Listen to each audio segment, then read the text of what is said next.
on Facebook, and we are live on the Cool Groove side of things. And I just want to welcome you in. As I mentioned before, I am so excited every other Saturday. I'm excited every day, but especially when I get the chance to have my people in, Ralph and Mollie Richards, and we get a chance to tell you about Alzheimer's disease, A to Z, everything you need to know every other Saturday here on Radio Next.TV on the Jumbo Love Show. Hey, Ralph and Mollie, how are you guys today?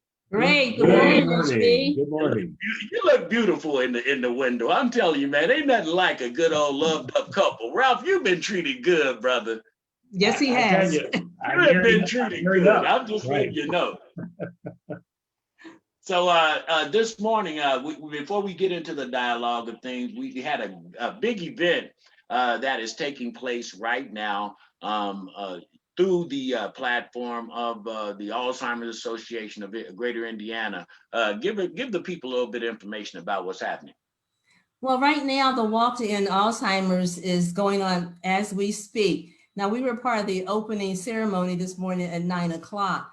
And then about 9:30, people started walking. And because it's virtual this year, you can walk anywhere, anytime. And it's a fundraising event. And so you have until the end of the year to make contributions. And, Ralph can talk about what that money goes toward. Yeah, actually, the money goes to research and to keep things running every day within the Alzheimer's organization. That is, if the 1-800 number, to help finance that, because people who call the 1-800 number don't have to pay anything.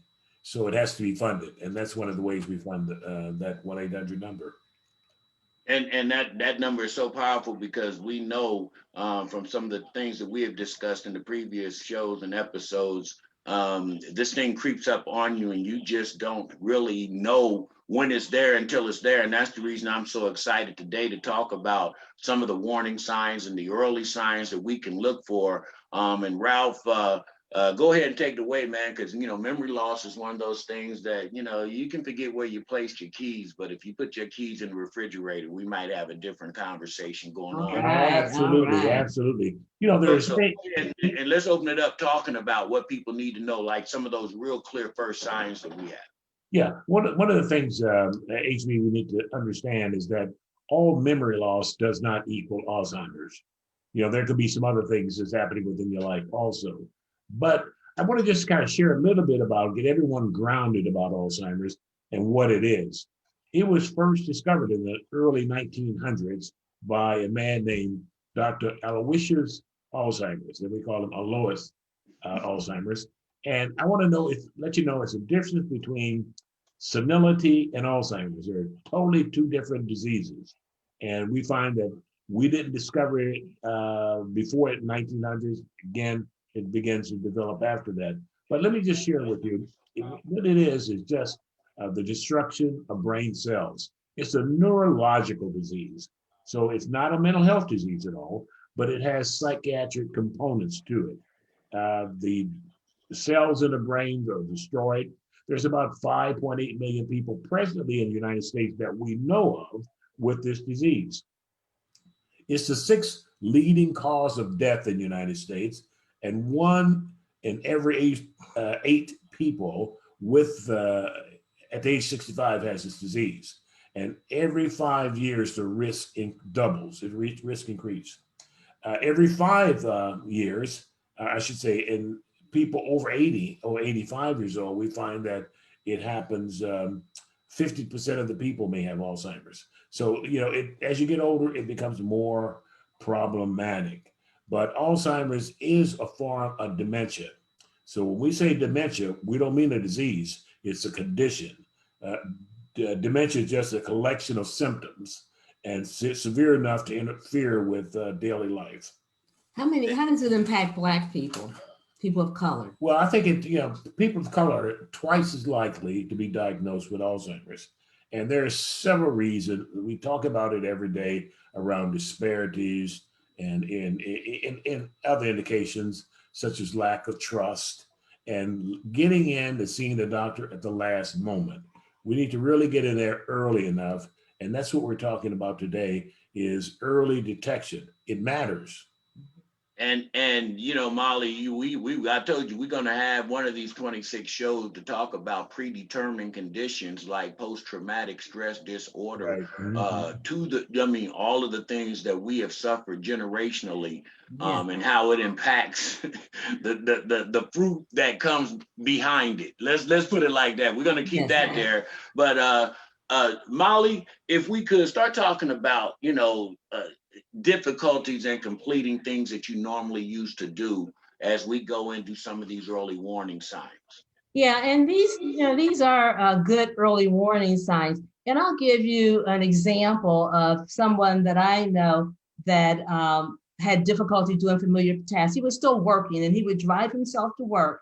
And then this one day, he drove himself to work and forgot that he drove and walked all the way home. And then when he got home, he couldn't find his car, so he thought someone stole his car. And so, but his family knew that he was in early stages, and they went back to his job and got his car. But other examples are like people that normally cook and use certain ingredients, and then they can't remember how to do it. They maybe put a cup of salt in it instead of a teaspoon, and things like that, just familiar tasks, or even getting dressed. And it may sound crazy, but not knowing what to put on first and end up putting your pants on and then your underwear outside of your pants. I mean, these are things that are not normal that can happen, with, familiar tasks, even forgetting how to play certain games or card games that they love to do. Mm-hmm. Uh, Ralph, when we start talking about, and that goes into line almost of what Molly's speaking of, but I know, man, if I didn't know how to keep order of how my day and my task are going to we talk all the time, and man, sometimes I'm going from Zoom meeting to dealing with a client or whatever, and so me scheduling and planning is a strong influence in my life. We'll talk about that when it comes to people starting to just really have a hard time and difficulty keeping up to task on what they normally would do. Yeah, before we do that, let me just mention, just kind of piggyback off what Molly said, memory loss that disrupts daily living is the first sign, early sign of Alzheimer's.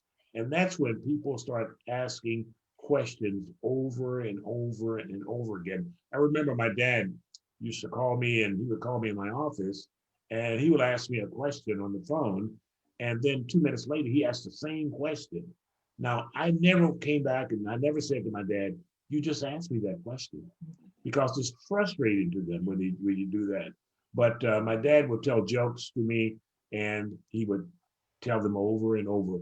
He just told me, but he doesn't remember. I think the key thing is memory loss, and memory loss is as a result of the brain damage, the damage to the cells. Now, let's talk about the challenges in planning. And one of the things we find out with people with Alzheimer's, they can't process information in their minds. In other words, if you ask them, what would you like for breakfast? They can't process this information to tell you exactly what you want. So what you want to do is say, would you like eggs or cereal? They can have a choice then. But, it takes them longer to do complex tasks and following a plan. They don't know how to get from here to downtown Indianapolis because they don't remember how to do it. They can't problem solve. So it's important that we don't ask a person, do you know who I am? This is Aunt Susie's son, Joe. They don't remember, so it's important that when problem solving, try not to get involved with problem solving at all. And I have Man, another example that just came up last week where someone told me, I've been talking to them about their loved ones decreasing memory. And she called me and told me that this person left their apartment door open all night long and didn't realize she hadn't closed the door. She couldn't problem solve to close the door. And I mean, how dangerous is that to leave the door open all night? I'm smiling when I'm listening because the closest direct affiliation, and I mentioned this, is when my grandfather was going through. He was all the way deep in, and we didn't know. This was the late '60s, early '70s. There was no information between Ralph and Mollie Richards to the community at that time about what this disease is.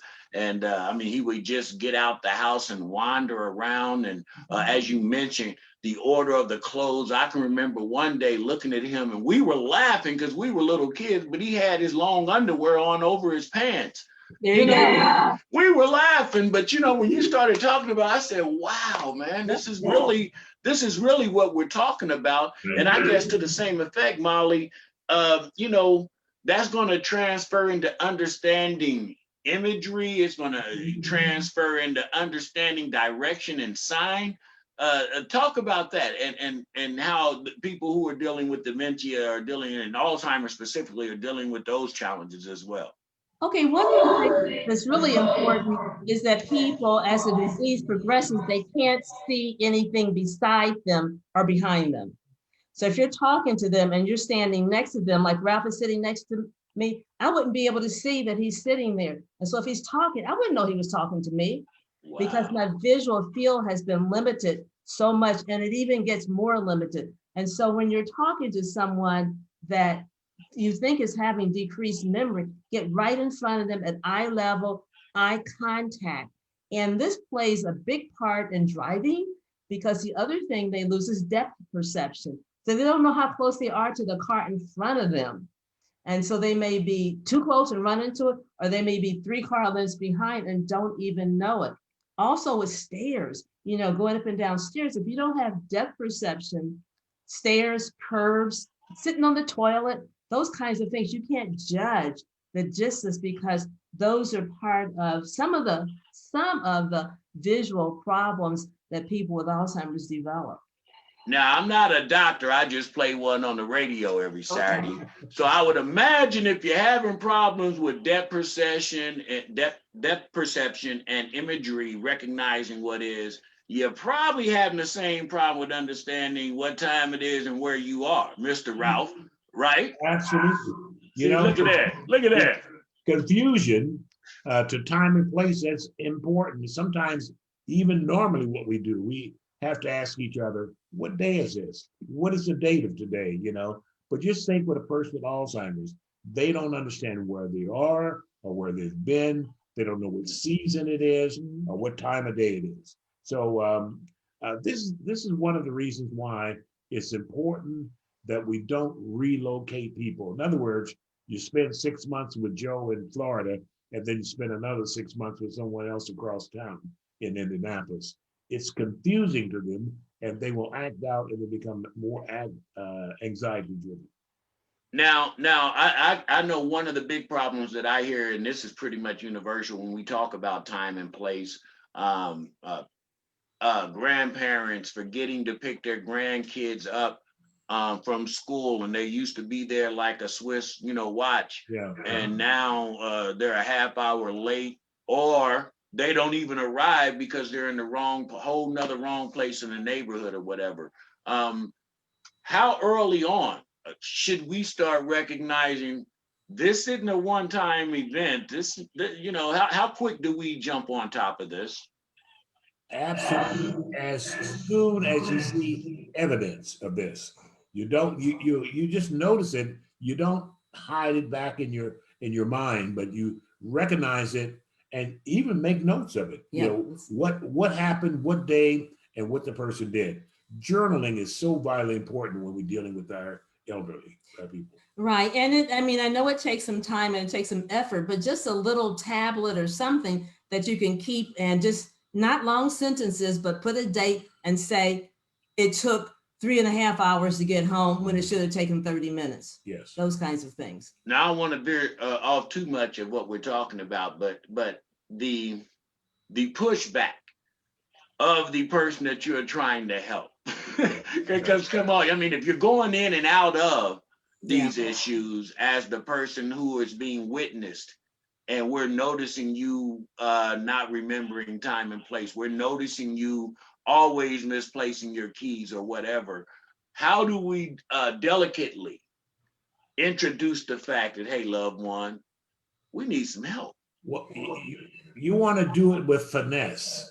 And in other words, one of the characteristics of a person with Alzheimer's is that they're very argumentative. They'll use a lot of profane language. They will do things that that are inappropriate if you push them in a corner. Then let's hang on that then, Ralph, because one of the things that we know is speaking words and language. So if you have good grandma who goes to church every Sunday and doing the Lord's Prayer, and all that stuff, and all of a sudden grandma started using the F-bombs and Yes. come on, Ralph, talk about it. Well, let me say this. I think you're hitting some key points here, and a person shouldn't take this personally. It's a product of disease of the brain. Mm-hmm. People say things, why the things we say hurt the people the worst, the people that we love. But the important thing is to understand this, is when they say these things, is that they're acting out what's happening in their brain, and it's uncontrollable. They cannot control it. Right, and it's very difficult. It can be very difficult to get to that first doctor's appointment that you need to go to get a diagnosis. Because like Ralph said, not every memory loss is Alzheimer's disease. And so figuring out a way to get them to the doctor, there's a couple things that you can do. We call it like therapeutic fibbing. You can say something like, we've got to get your prescriptions refilled, and we can't do it because the doctor has to see you. That's one way to do it. And then also, the annual Medicare examination for people over 65 is free. That's once a year. You can say, well, we've got to go to that annual Medicare examination, but it's the right doctor to go to. And sometimes your primary care is not the one to help with that. Sometimes you need to go to maybe, a geriatrician, a doctor that specializes in diseases of the aging. Or African-American doctor who is relevant to the community that they serve. Yes. I have to be intentional. Right. I'm telling you, man, we have to understand that mainstream medicine, the practice of medicine and doctoring, is really not designed to all of the flaws and all of the cracks that we have in our community specifically. I'm just saying, and the way that they treat, the way that they can relate, the way that they're able to convey information to our loved ones is just different, HB, let me comment on that, because I think that's important. We must be the advocate for our loved ones. We must be the voice for our loved one. That means we should be prepared when we take our loved ones to the doctor. We should not take a doctor dismissing anything that we're saying about our loved one. If they dismiss it by saying, oh, it's normal, they're aging, explore it more. They have the right to say what they have to say, and the doctor should listen. Yeah, and I want to say resources. If people contact the Alzheimer's Association, that 1-800 number, that 1-800-272-3900, they can connect you with resources in your community, in your zip code, and help you find that medical professional that can help you, and not just a regular doctor that, like Ralph said, is just going to dismiss you. Now, we're about through 6 to 7 of these warning signs, early warning signs, and I know one that I watch a lot of American Greed. I watch a lot of these shows where I'm watching people prey on our seniors, and I watch them prey on the seniors who have good sound judgment. But the ones this is the problem I think that we have a lot of times with Alzheimer's and other dementia based diseases, is that if we're not paying close attention, we really don't know that our loved one is going through what they're going through, the ins and outs that they're going through. But the people out there, the vultures that are preying, are waiting on some of the poor judgments that these people will make by number one, being lonely. You have a lot of seniors that will entertain phone calls that they shouldn't because they're lonely. And now if we start putting Alzheimer's in on top of that, talk about poor judgment and decision making. Yes, absolutely. And I think you hit the nail on the head when you say giving the person attention. A person will call and try to get the social security number, or sell different products to the people with Alzheimer's, they welcome that. And they're really willing to give information over the phone because they don't get that attention ordinarily. But there's something, so in other words, the telemarketers you have to be concerned about. If you find there are a lot of packages coming to your loved one's home, they're ordering things, you need to keep a better handle on it, and possibly take their checkbook away from them and replace it with the and credit cards and replace it with something that is non-functional. At least they'll have their checkbook, they'll have their credit cards. Now, another point I want to make here when it comes to judgment, and that is hygiene and grooming. That suffers a lot when we find people going through the stage, usually within the middle stages. They don't bathe, they don't want to change clothes, they want to wear the same clothes every day. And then you will begin to find that they will have incontinency. The incontinence to bowel and bowel and bladder.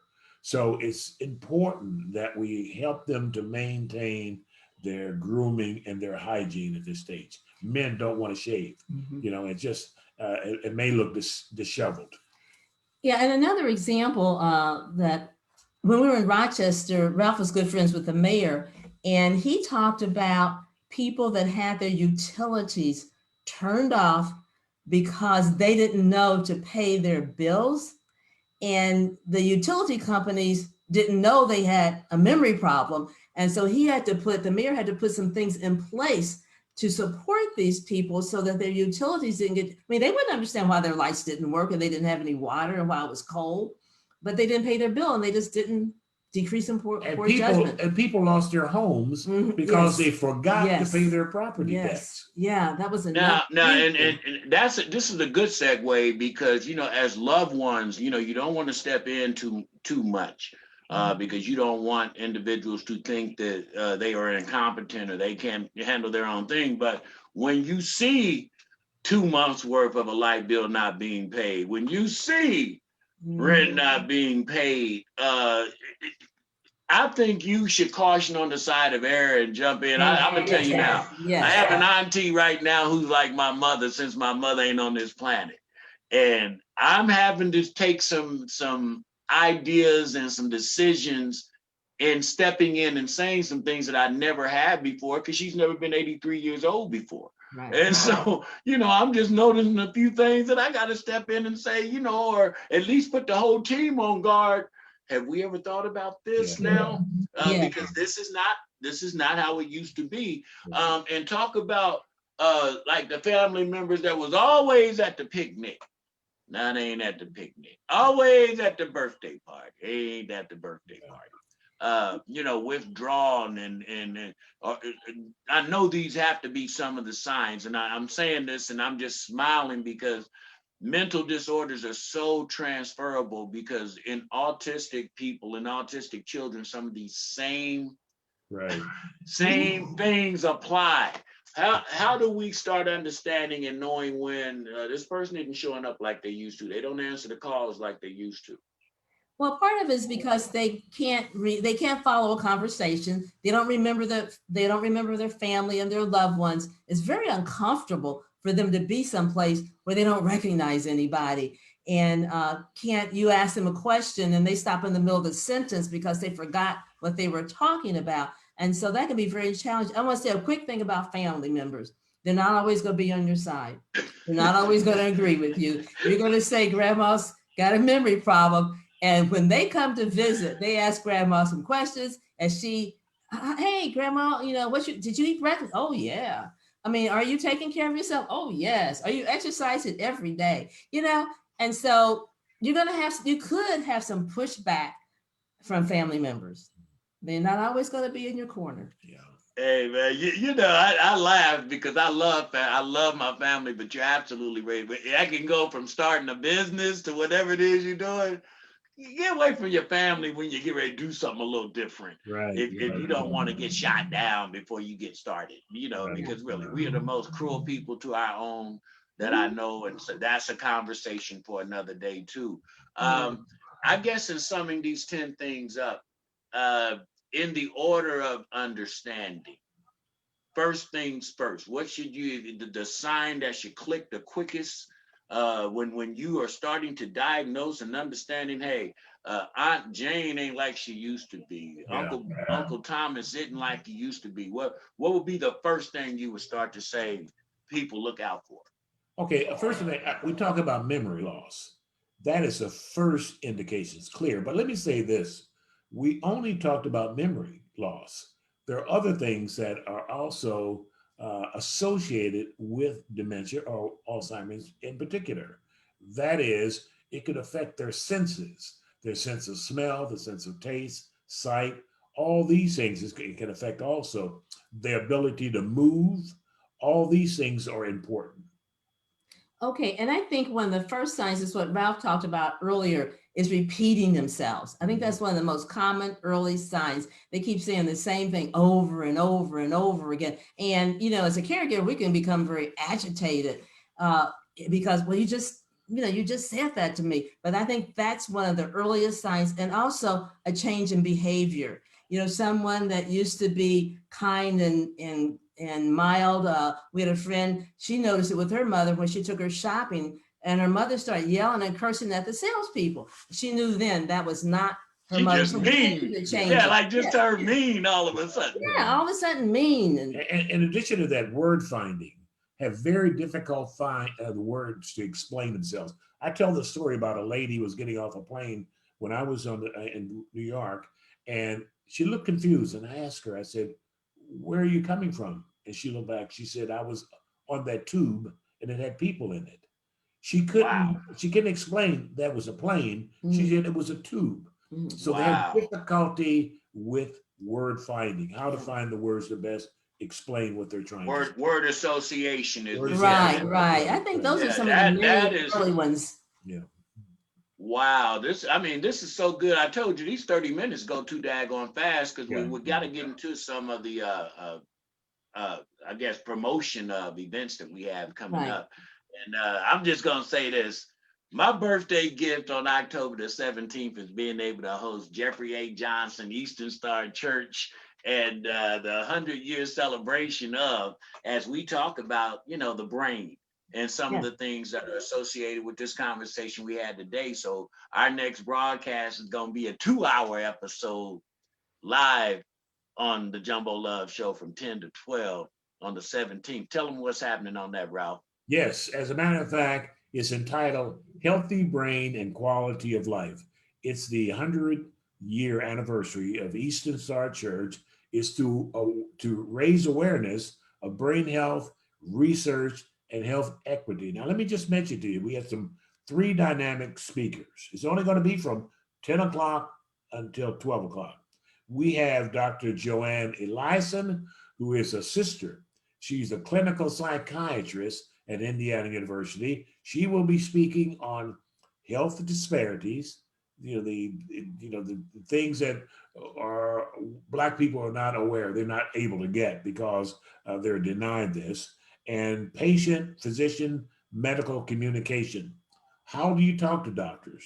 You know, what should you do before you see a doctor? And then we have Natalie Sutton. Natalie is the executive director of the Alzheimer's Association here in Greater Indiana.